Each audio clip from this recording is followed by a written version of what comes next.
King Richard. It is a story biopic of Richard Williams. He is the father of Venus and Serena Williams. He's the one who molded and pretty much helped create the athletic icons that we know of today. It really jumps right into the story, just how he started from when he was training all the way up to pretty much the start of their careers. It's mostly kind of focused on Venus because Venus was the first one, and then Serena came after. But this film, I love this movie. I didn't know what to expect. I didn't really watch any clips or trailers. I tried to kind of do that with all the films I watch, but especially this one, I didn't watch anything. I have to admit, I really wasn't that excited because I don't think the trailer really does it justice. But I'm happy that I went into this film just like completely no bias, just blindly. I walked into a film and I walked out of it feeling good. And sometimes we get the lighthearted films that are not comic book films or like kid films does exist. And this really proved to me like, hey, I need to kind of like balance out my palette a little bit, and also feel like the industry itself kind of need to balance it out. Like I'm not saying get rid of all like the horror, dark thriller films or whatever that's been coming out or whatever like that. I'm just saying that we need a balance, like how it was when I was coming up. Before I jump into my full thoughts, I have to say this. Anjanae Ellis, she is, if not Golden Globe, Emmy, Oscar contender so far for me. Her performance in this film was just so perfect. Like, it was not over the top. It didn't have to be all this fluff. She just played a mother, supporting her husband, supporting her kids, but also being the backbone of the story. The one that in so many ways created, when not, more, but created the Serena Williams that we know. Because while Richard was playing, even though he trained all his kids, his mother was the one keeping Serena trained while he was really focusing more on Venus. Her performance, I just was like, man. And I've seen her in so many things, because you might remember her from Lovecraft, and also, I think she was also in When They See Us. She is an amazing actress. She's like one of them actors that I've always seen my entire life in so many films, but never really got her big break. And I really hope she gets nominated for something in this award season that's coming up, because she is amazing. Like, amazing. She was the best performance out of this film. Will Smith, I have my, we all kind of say stuff about Will Smith as far as his acting.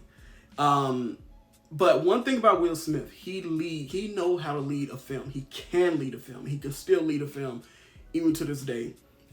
This is probably one of his best performances that I've seen in such a very long time.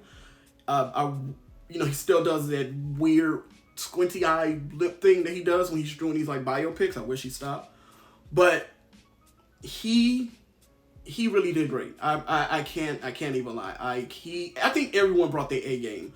It was good to see John Bernthal, for Walking Dead, The Punisher. It was good to kind of see him out of his kind of like this element that I feel like sometimes the industry kind of like try to put him in, this very aggressive stereotype or typecast that he like to kind of like keep him in. It was good to kind of see him out of that, and I really like I think everyone did very great. Another thing about this film is the direction. That was like one of the first things I noticed, because it was a subtlety of this film. When you see this film, you're going to see there's a lot of themes of racism. You're going to see there's a lot of themes of like privilege and access and all those things. But the thing that made those things well suited for this film was that it was utilized in a more subtle way than I feel like a lot of films today have used those. Because a lot of films I feel like kind of like knock you over the head, but this film used them so subtly that it was just like, oh, it was perfect. There was a lot of like depicting of privilege. So for one instance, and a lot of people of color, Black, Hispanic, can attest to this. So like in one scene, there would be Serena, Venus, her father, and her sisters. They would go to this, country club or these tennis courts that was pretty much predominantly, they were predominantly white spaces.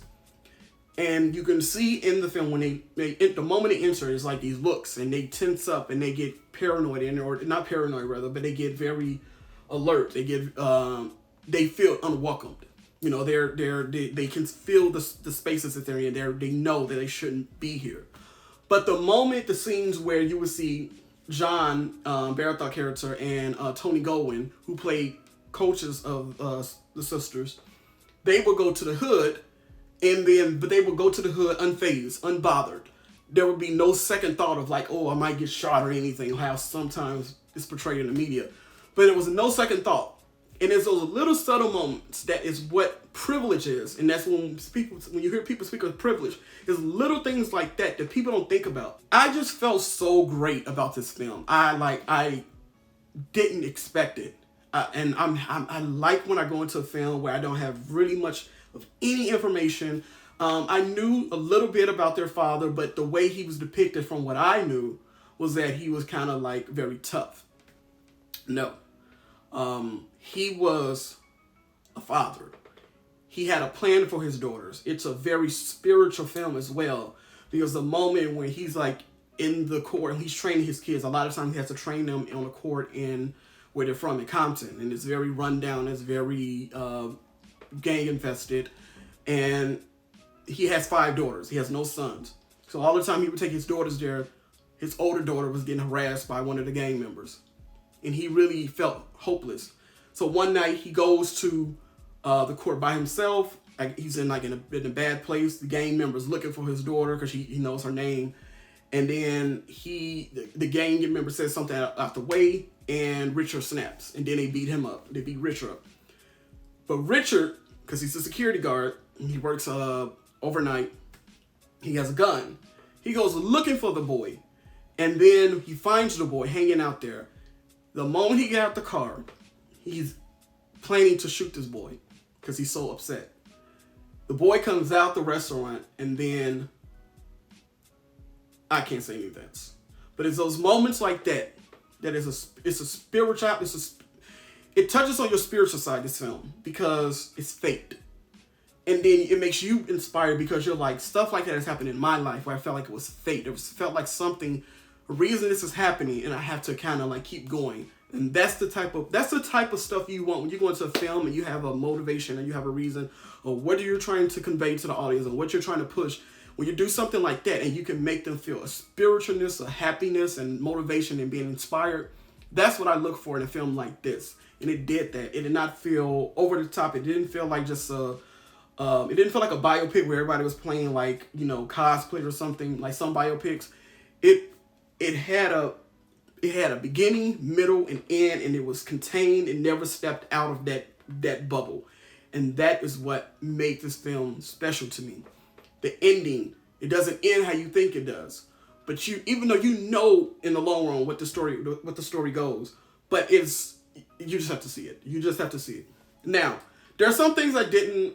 The only thing I probably say I didn't like about this film was the kind of like, there is a jump where they are like younger, and then 3 years later, they're still training because Richard didn't want his kids to kind of like fall too much into tennis and get too involved. He wanted them to have a childhood. He wanted them to live and be educated. But that transition from that time jump, I felt could have been smooth enough. I felt a little rushed. But other than that, that was the only thing that I can say that I didn't like. And that's just a small detail.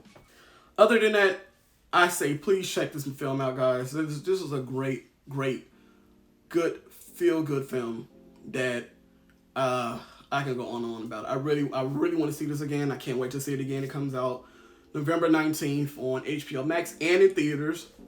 See wherever you can. But this is a good film. You're really gonna like this. Alright guys, that's gonna do it for my video. I hope you guys go check this film out. It is a very good film. If you're new to this channel, please like, comment, subscribe, tell your friends, tell your mama, tell everybody that Aboutdre got something to say. I will catch you in the next video. Peace.